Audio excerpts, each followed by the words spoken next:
Hindi ko yan pinag-aralan, pero sa'yo ko yan natutunan. Yan naman ang pag-uusapan natin ngayon. For today's video guys, samahan nyo ako sa paggawa ng ramp at ramp post ng ating MV Poseidon 2.8. Pero bago natin umpisahan ay syempre, shoutout muna tayo sa kadiskarte natin si Denmark.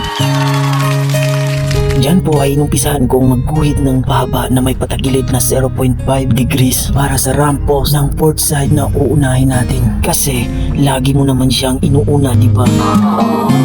Natutunan mo siyang mahalin kasi inuuna mo siya sa lahat ng bagay. At hindi yon pinag-aralan dahil itinuturo yun ng puso mo.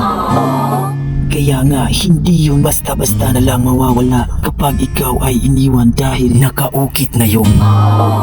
Balik naman tayo dito sa ating vertical ramp post na malapit ko nang matapos dahil hindi ko tinikilan hanggang matapos. Dahil sa mga oras na ito ay malapit na naman ang takip silim at maya-maya ay standby na naman para sa aming paglalayag at nag-double time ako para sa aking paggawa ng ramp. Diyan naman po ay dalawang angle brace na lang na idinikit ko na nga sa dalawang magkaharap na kanto para matapos na rin yung ating ramp post.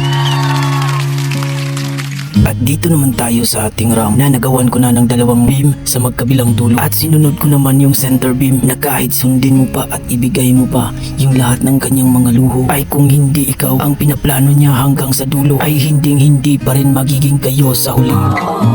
Kaya naman kahit hindi mo babalikan ang nakaraan, babalik at babalik ng kusa yan hanggat hindi mo binitawan. Diyan naman po ay nalagyan ko na nga ng breeze yung mga beam na malapit ko na nga ring matapos. At sa araw na ito ay doble yung diskarte natin na nagawa. Dahil kahit wala kang ginagawa sa kanya ay hahanapan ka pa rin ng butas para sa iyo ipahid yung kasalanan niya na siyang dahilan ng inyong paghihiwalay. Yun lang ang masakit. Kaya naman kung natapos nyo ang video ito ay sana na may suportahan nyo ang mga diskarte ni Janelle at mag-comment na rin kayo para sa ating susunod na video. Maraming salamat po.